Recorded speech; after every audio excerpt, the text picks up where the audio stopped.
Alléluia. Gloire à Dieu. Je bénis le nom du Seigneur et je lui rends toute la gloire. Avant de commencer mon témoignage, je voudrais que nous allons chanter un petit chant. Alléluia.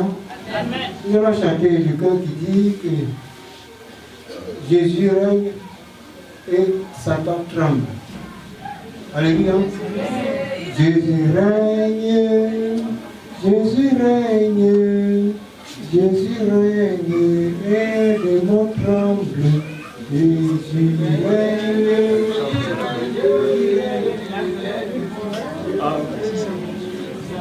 Jésus règne, Jésus règne, Jésus règne,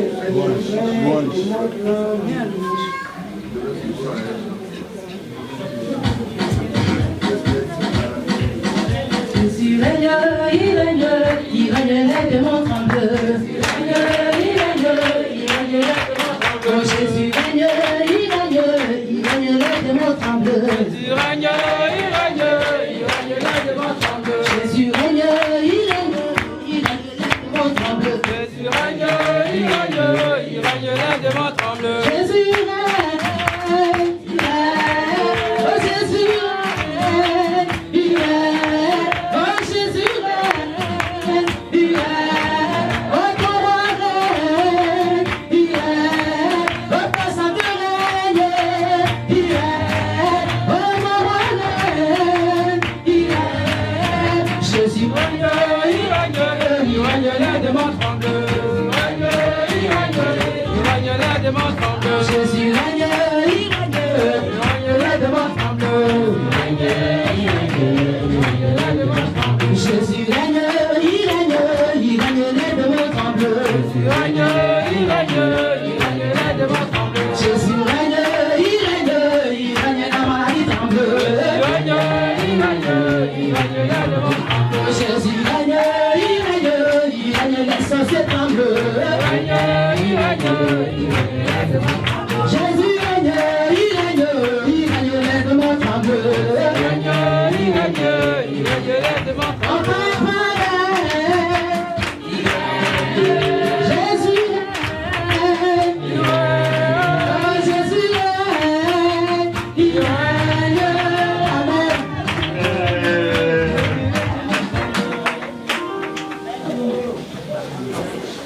Alléluia. Je rends toute la gloire à Dieu parce que le Seigneur a fait vraiment de grandes choses que j'ai vues, j'ai expérimentées. Alléluia. Parce que je suis venu ici le jeudi passé. Et j'étais venu et j'avais mon bras qui était paralysé. Ça ne pouvait pas faire le moindre geste. Alléluia. Ça ne pouvait pas faire le moindre geste. Et depuis que j'étais là-bas, vraiment, il faut dire que les sorciers là, ils m'ont tellement abattu que vraiment je ne savais plus que faire. Alléluia. C'est là, ma cousine m'a appelé. Ma cousine, elle s'appelle Thérèse. Elle est Thérèse. Voilà. C'est elle qui m'a appelé, elle m'a dit de venir. Je dis, mais il y a quoi encore là-bas? Elle m'a dit non, de venir. Et quand j'allais venir, j'ai pensé que c'était pour venir et puis retourner. Elle ne m'avait jamais parlé d'un camp. Elle m'a dit de venir la voir et puis je vais retourner. Donc ce jour-là, j'ai pris mon sac, j'ai pris ma Bible et puis bon, j'ai pris la route, je suis venu. Alléluia. Je suis arrivé, je suis venu jusqu'ici et elle m'a dit que voilà, c'est ici qu'elle m'amène. Et je suis venu, j'ai vu beaucoup de personnes, les gens, par-ci, par-là, ils m'ont dit que non, que tout ce que tu vois là, c'est des gens qui sont malades, qui sont venus, et ils sont là. Et ceux-là ont pris pour eux, ils guérissent. Et donc, j'ai eu foi en cela. Alléluia. Et donc, je suis venu, on est allé voir,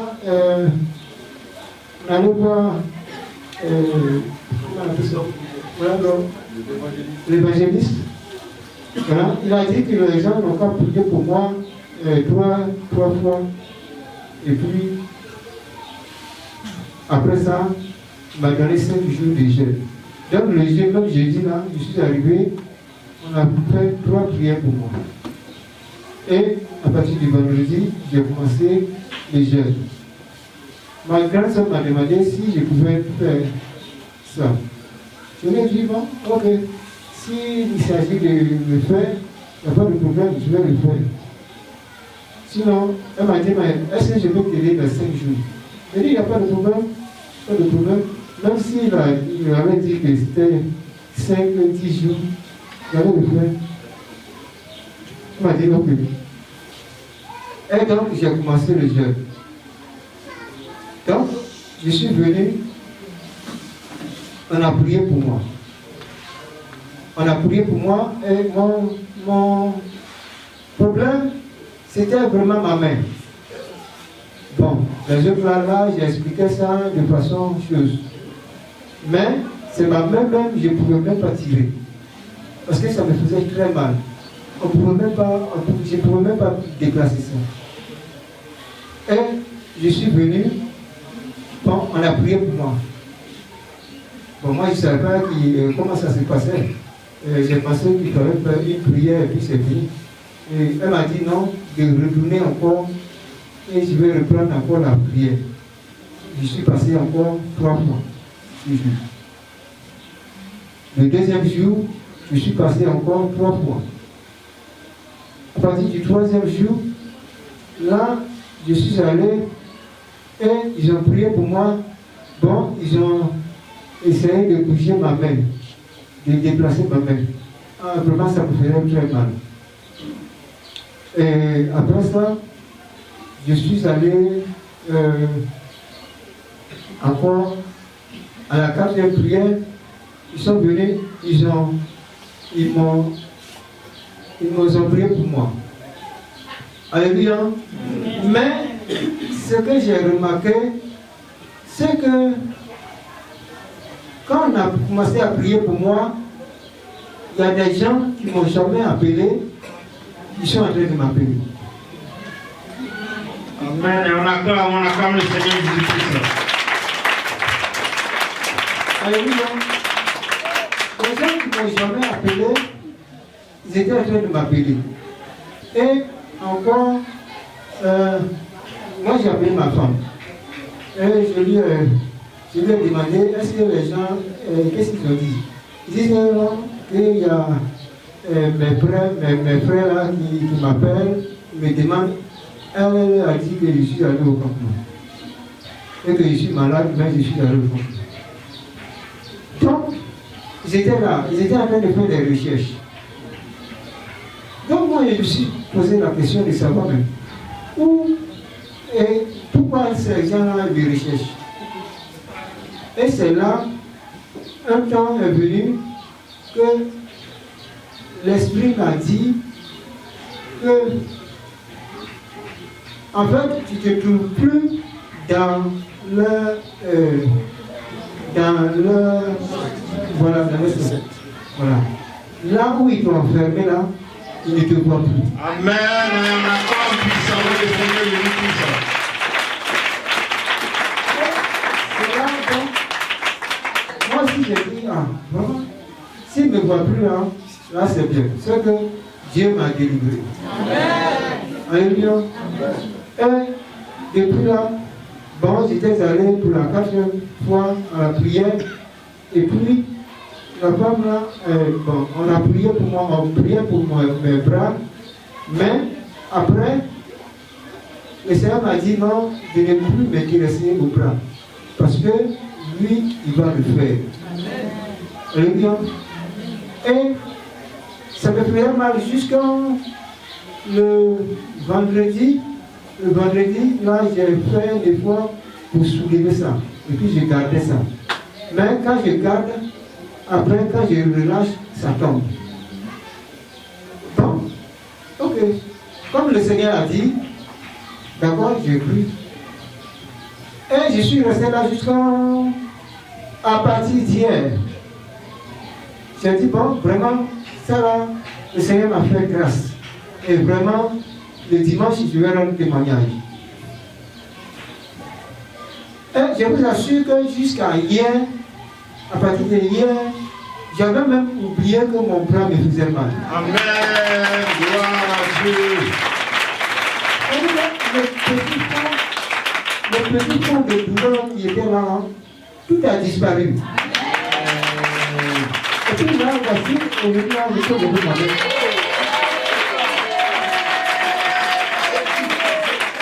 Alléluia. Et ce bras, comment il est venu? Il est venu du fait que le dimanche, je crois, le dimanche, voilà, le dimanche avant mon arrivée là, je dormais et puis j'ai dormi sur mon épaule. En même temps, j'ai senti des dents craquer. Quand ça craquait là, c'est là la paralysie de mes bras. Et depuis ce temps-là, ça m'a fait mal jusqu'à... C'est tout tellement que ça m'a relâché. Vraiment, je rends toute la gloire à notre Dieu.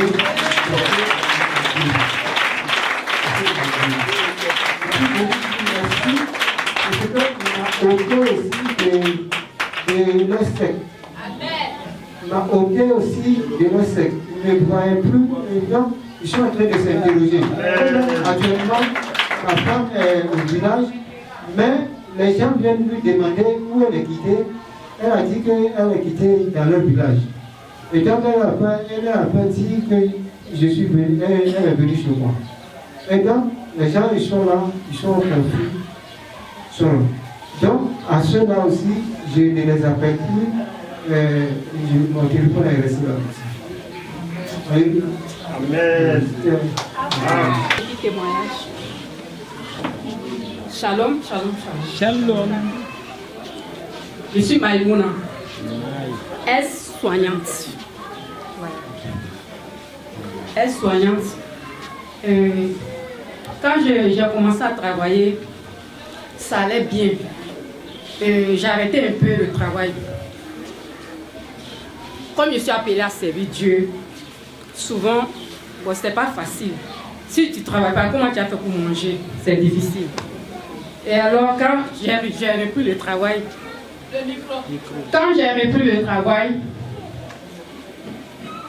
j'avais des, comme on dit, tout le temps des blessés à la main. Soit ces couteaux qui me coupaient, soit je voyais un rêve qu'on me faisait mal au bras. Dernière fois, c'était mon bras là. C'est ce témoignage même que je... Voilà. On m'a appuyé sur ça.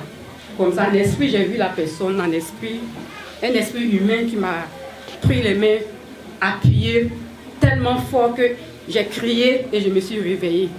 Et après ça a commencé, j'ai pas fait... Bon. Après, ça va. Comme tu veux. Ok. Et après une semaine, 2 semaines, ça commençait à se gonfler.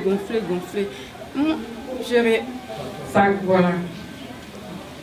Et maintenant, ça fait 2 ans que j'avais ça, un boule là. Je ne sais pas si quelqu'un a remarqué ici. J'ai un boule sur ma main.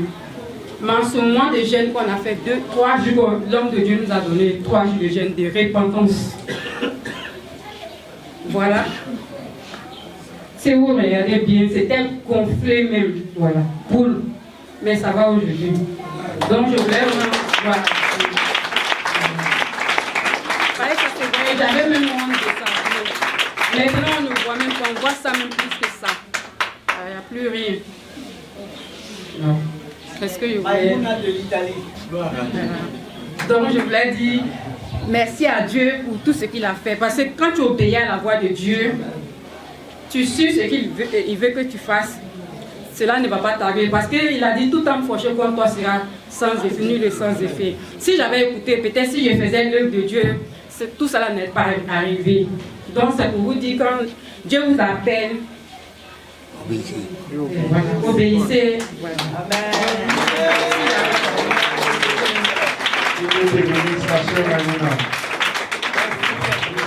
Merci pour ton obéissance. Désormais, elle a la main des pieds de délivrance. On espère que c'est pour longtemps. Oui, très dame, tu peux approcher.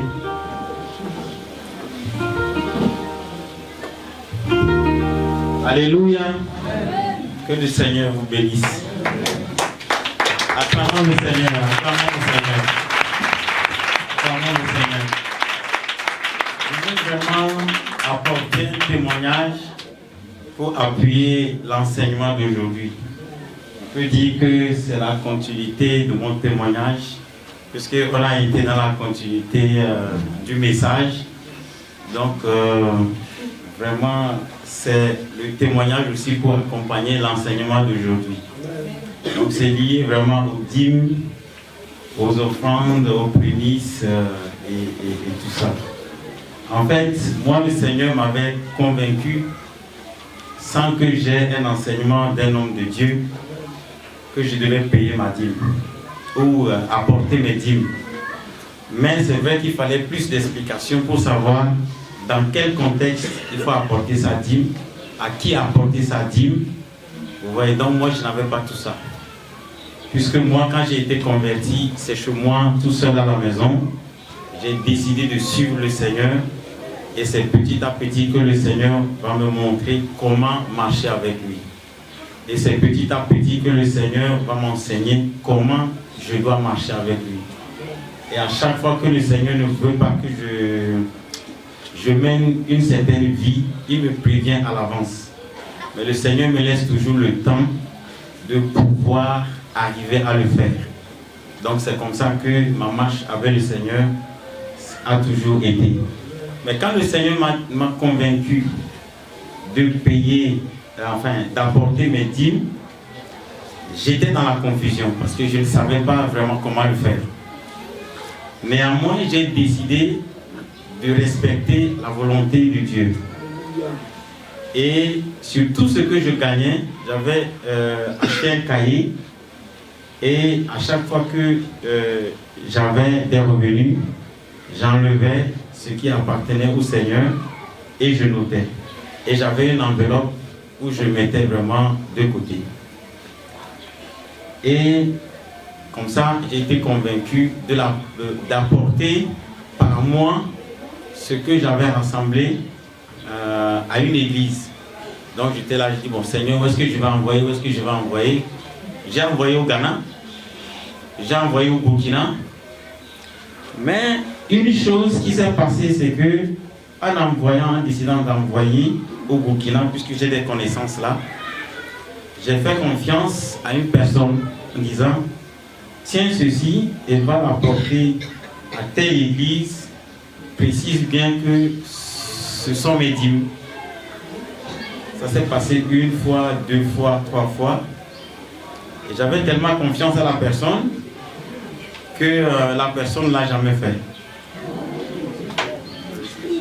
Et certaines circonstances se sont produites et le Seigneur m'a fait comprendre qu'en réalité, la personne n'a pas fait ce qu'elle devait faire.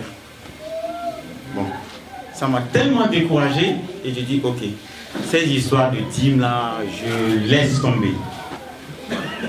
Donc, je suis revenu en arrière. Mais vous savez, ce que je veux dire, que le Seigneur dit, si vous ne respectez pas ce que je vous dis, le dévoreur aura un droit. Et ça c'est vrai. Parce que dans la foulée, entre-temps, j'ai décidé d'envoyer 2 camionnettes à Lomé. Bon, je vous dis réellement les choses. Alors j'ai bourré les camionnettes du nouveau matériel, plein de choses, beaucoup de dépenses. Et je prends mon billet, je descends à Lomé et je dis, je vais recevoir mes 2 camionnettes. Je vous assure que je vous parle. Les camionnettes sont arrivées totalement vides. Je dis, mais Seigneur, qu'est-ce que tu veux faire encore? Ouais, donc c'est pour dire que qui peut protéger ce que tu as ou ce que tu décides, tes investissements? Oui, parce que j'étais rentré dans la désobéissance. Donc c'est pour vous dire que le dévoreur a réellement le droit, quel que soit. Cette affaire a été dans les mains de la gendarmerie, justice, plainte. Finalement, j'ai dit non, on laisse tomber. Je suis revenu à Bruxelles. Et il y a une petite église que je fréquentais. Ils ont essayé d'attirer mon attention. Je dis, laissez, non.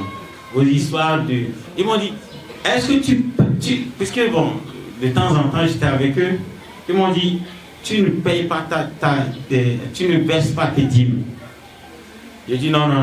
C'est pas ça le problème. Laissez. C'est pas ça.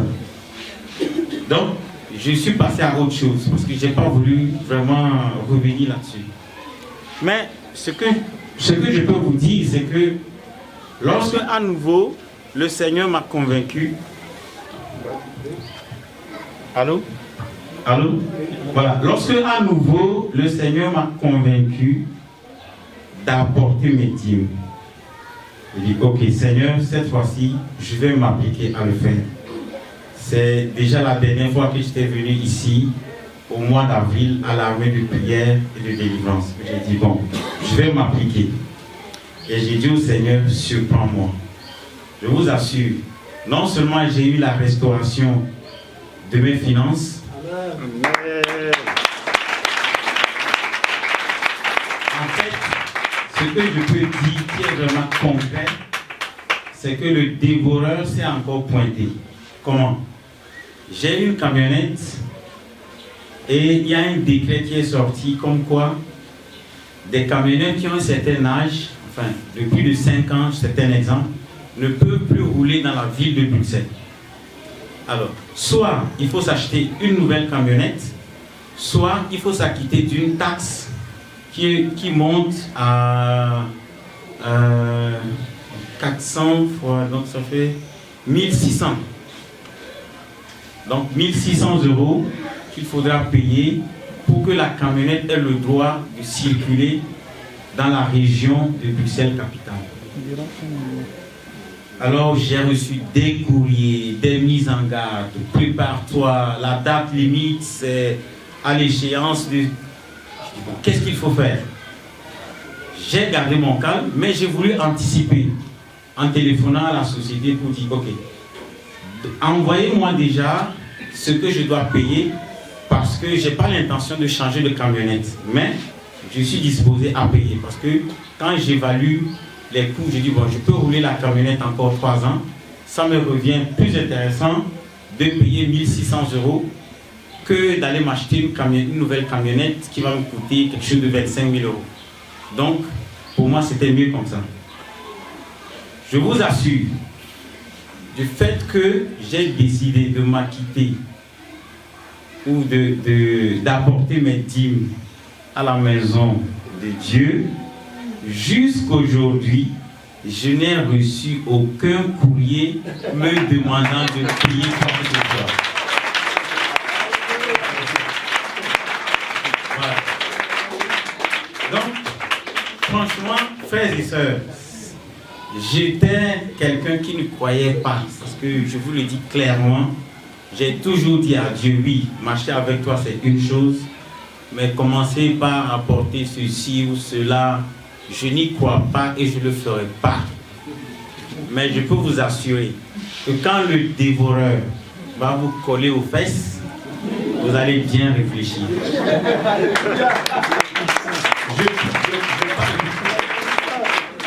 Je parle de moi.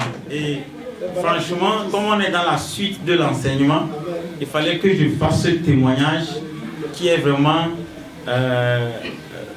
qui vient appuyer ce que l'homme de Dieu nous a enseigné. Frères et sœurs, ce n'est pas faux. Non seulement le Seigneur est prêt à nous bénir, mais il est aussi prêt à défendre nos intérêts. Voilà. C'est pour vous dire que le Seigneur, parce que c'est un acte de foi, c'est très important. Parce que tout le temps de l'enseignement, vous avez bien compris que l'homme de Dieu a parlé d'Abraham, sachez que Abraham est le père de la foi. Si nous disons fils d'Abraham, nous devons marcher dans la foi. C'est en cela qu'on saura que nous sommes réellement enfants de Dieu. Et le Seigneur Jésus l'a dit, le temps est venu où ceux qui vont marcher, ceux qui vont vraiment croire en Dieu, doivent marcher avec lui en esprit et en vérité. Voilà, donc les choses se complètent. Apporter sa dîme ou ses dîmes à la maison de l'Éternel, c'est poser vraiment un acte de foi.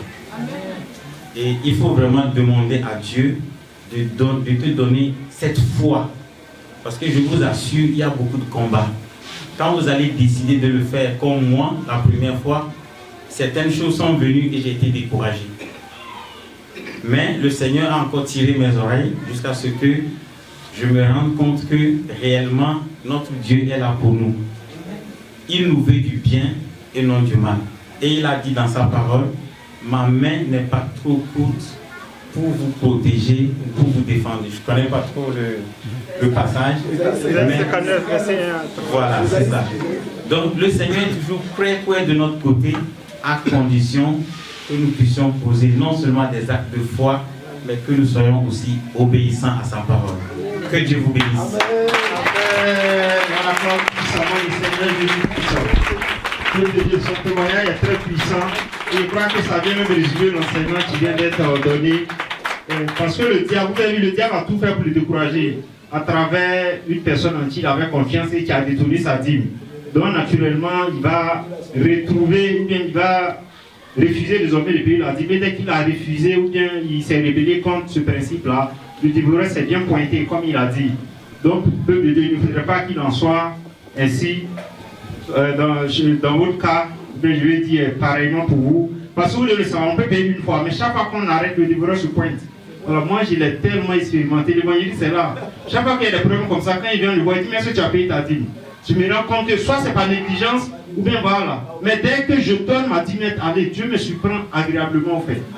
Donc ça fait que c'est difficile quand on enseigne ça et puis les gens pensent qu'on a besoin de leur argent. Non, Dieu n'a pas besoin de notre argent, mais nous on a besoin de donner. Voilà, c'est comme ça.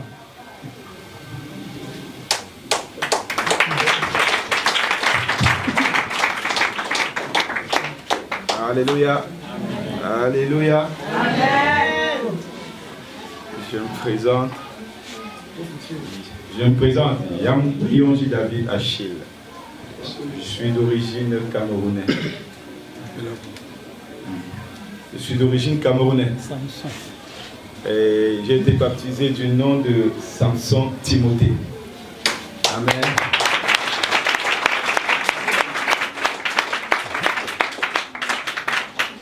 Pour vous dire vrai, je ne sais pas par où commencer. Ça fait déjà un bon moment que je suis là et j'évite ce moment. J'évite ce moment. Mais bon. Jusqu'où l'essentiel.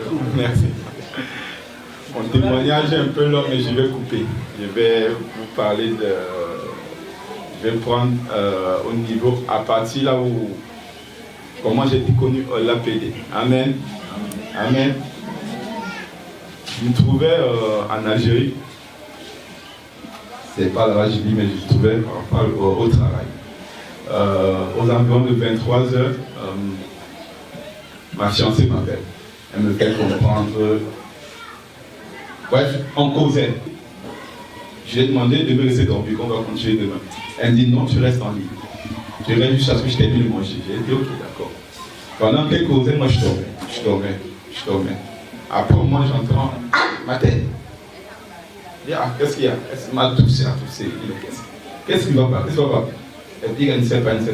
Elle a juste le temps de réveiller l'enfant, parce que j'étais en direct, donc j'entendais tout.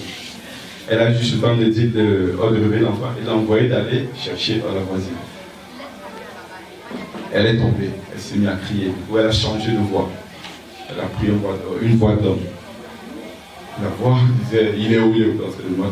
C'est de moi que la voix. C'est un esprit qui parlait. Voilà, qui parlait à travers elle. Il est où? Tu veux me défier? Je t'aurais. Moi aussi, De mon côté, je bosse à gueule avec lui. Toi, t'es qui? Toi, t'es qui? Qu'est-ce que tu peux faire? Tu peux rien me faire. T'es qui? Il me dit, je suis son père, je suis son père, je suis son mari, je suis son mari. Il fait, ça c'est l'inceste. Alors, c'est bien changé. Du coup, j'entends la voisine qui entre. La voisine constate l'état. Et comme elle s'y connaissait un peu dans la délivrance, elle s'est mise à prier, à prier, à prier, à prier. La voix dit tellement de choses. Mon serpent, je suis là, je suis dans elle depuis qu'elle a 3 ans. Sa maman m'a quitté. Bon, des détails dont je vais donner plus tard. Je vous assure, il lui restait 3% de batterie. C'est pour ça qu'elle me demandait de rester. Parce qu'il restait 3%. Mais les 3% ont fait 45 minutes juste pour que je vive la scène. Et je comprends exactement ce qui se passe. Moi, ça m'a surpris. Le lendemain, je l'appelle. Elle avait oublié que j'avais vécu la scène en ligne. Je lui demande ça va. Elle me dit ah oui, ça va. Et t'es sûr que ça va? Et ça va. Appelle un peu ta système. Mais pourquoi tu veux parler? Et non, appelle là, je veux lui parler. Elle appelle la voisine est venue. Et à côté d'elle là, elle dit éloigne-toi. Et c'est éloigne. Raconte-moi ce qui s'est passé. La suite. Quoi? Qu'est-ce qui s'est passé? Il dit raconte-moi. Pourquoi j'étais en ligne, j'ai tout suivi. Elle dit ah ok. Là elle s'est mise à me raconter. Alors je suis resté impuissant, je ne savais pas quoi faire. Qu'est-ce qui, dans ces cas-là, comment ça se passe? C'est d'où j'ai commencé à fouiller sur les réseaux sociaux. Les témoignages et tout. Donc je fouillais. Je ne sais pas comment. Les trucs de l'APD apparaissent sur mon téléphone tout seul. Je regarde, je fais ah, j'ai ça. Le lendemain, ça réapparaît tout seul. Je regarde, j'ai ça, c'est quoi ça? 3e jour après, j'allume mon portable, c'est APD. Attendez. Je tape dessus, je visionne une vidéo. Là, c'était la sœur, son nom m'échappe, je faudrait sur la tous les jours avec elle. C'est elle qui a rendu son témoignage, elle était sorcière, elle va sirène et tout. Tout ça existe. Non, je vais voir des autres vidéos. Des autres vidéos. Presque les mêmes choses. 3e vidéo. Ah, ok, d'accord. Je regarde le numéro. J'appelle papa. Je lui fais part de ma situation. Il dit ah, ok. Mets-nous en contact. Ok. J'appelle ma fiancée. Je les mets en contact. Ils ont discuté. Je rappelle maintenant ma fiancée. Je lui demande ce qu'ils ont dit. Et donc elle me dit, il a dit que tu l'appelles. Je dis ok, j'appelle papa. Il me dit qu'il se marie. Il me dit bon, voilà le problème. Toi d'abord tu vas venir. Il fait ah, moi je viens faire quoi là? Tu t'appelles pour le problème de ma fiancée qui me demande de venir. Non, toi viens. Je viens faire quoi? Moi je suis en bonne santé, je n'ai pas fait rien. C'est ce que je vois là. Alors quand il m'a tiré, tu vas pas. Il me dit, viens d'abord. Je dis, ok, j'ai compris. J'ai rapproché le téléphone. Je reste dans mon coin, je réfléchis. Comment faire? Laisser ce que je fais pour aller jusqu'à Niger. Jusqu'à Côte d'Ivoire. Là, c'est encore Niger. Je réfléchis. Et non. On va voir ça plus tard. Alors là, on s'amuse pas avec Dieu. Il a son programme sur toi. Tu vas faire son programme. Que tu le veuilles ou non, tu vas le faire. Alors, je suis entré dans mes occupations. Et il y a une affaire qui est tombée, j'ai dit bon, je vais. Alors, j'avais promis d'arrêter ce genre d'affaires dont je faisais dans le passé. J'avais fait 1 an sans plus rien faire, je vivais normal. Après ce problème, j'ai dit je vais rentrer. Tu vas expliquer ça après. Je vais rentrer dans les affaires. Je suis allé pour faire. On m'a contacté, je suis allé. En fait, c'était là qu'on me prend. Pas, je vais en prison. Quand j'arrive en prison, je regarde les 4 murs. Et puis là, je suis dans des salles là. Je ne peux plus parler à Dieu. Parce que dans l'histoire antécédente, Je l'avais demandé de l'aide. Il m'a donné de l'aide. Et cette fois-ci, je ne peux plus parler. Je reste dit, bon, qu'est-ce que je fais maintenant? Je peux plus appeler ce barbu à l'aide. Qu'est-ce que je... Excusez-moi, parce que j'ai l'habitude d'appeler Dieu le grand barbu. Grand barbu à l'aide. Je ne peux plus l'appeler à l'aide. Qu'est-ce que je fais? Je réfléchis, la nuit, je me couche, je dis, bon, Seigneur, toi tu vois la condition dans laquelle je suis. Il y a les enfants là-bas, tout qui attendent. Et si je reste ici 2 ans, c'est la cata. À toi de voir. Je peux rien te promettre, parce que la première fois, je n'ai pas fait. Je peux te promettre, donc à toi de voir. Je suis couché, le lendemain, on m'appelle au tribunal. J'étais condamné à 2 ans. On m'appelle au tribunal. Le tribunal a réduit les 2 ans à 2 mois. 2 ans à 2 mois. Et 2 mois après, quand je sors, quelque chose me dit, une fois de plus, tu es sorti. Je retourne encore, tu vas voir. À ce pire. Et je dis, ok, d'accord. Je rentre à la maison. Je me prépare. Je vais retirer le peu d'argent qui me restait. Et ça, je vous assure, cet argent ne peut pas m'amener jusqu'ici, en Côte d'Ivoire. J'ai dit, peu importe, je suis parti. J'ai appelé des amis, je leur ai donné la clé et dit, si je ne suis pas là, pardon, pour que le bailleur ne vienne pas faire des conneries, vous ramassez tout pour partir, parce que je m'en vais en Côte d'Ivoire. Je dis, vous faites quoi? C'est des raisons personnelles. Et comme ça, je me suis retrouvé ici. Et quand j'arrive ici, cet argent ne pouvait pas m'amener ici. Je vous le dis. Mais dès que j'ai franchi cette porte, j'ai fouillé ma poche, il me restait encore bien de TV. Bien de TV. Donc, jusqu'à ce qu'il y a eu le reste.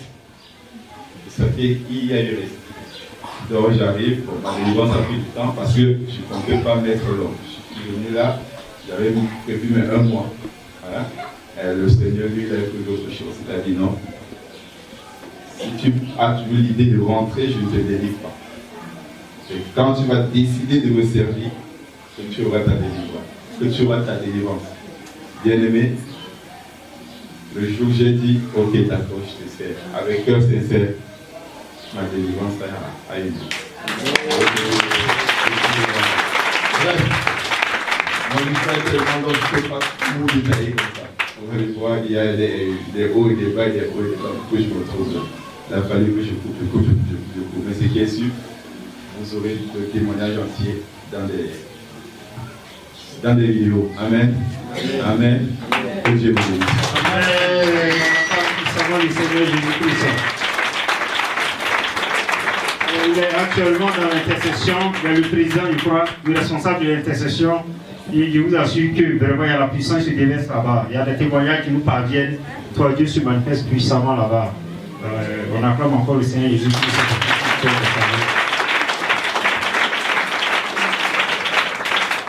Donc, peuple de Dieu, nous sommes à l'armée des prières et des délivrances en Jésus-Christ. Et ici, l'Église, nous prêchons l'évangile authentique que le Seigneur Jésus-Christ a prêché quand il était sur terre. Et cela lui a valu que même ses disciples quittent. Et c'est cet évangile-là qui nous permet d'aller au ciel.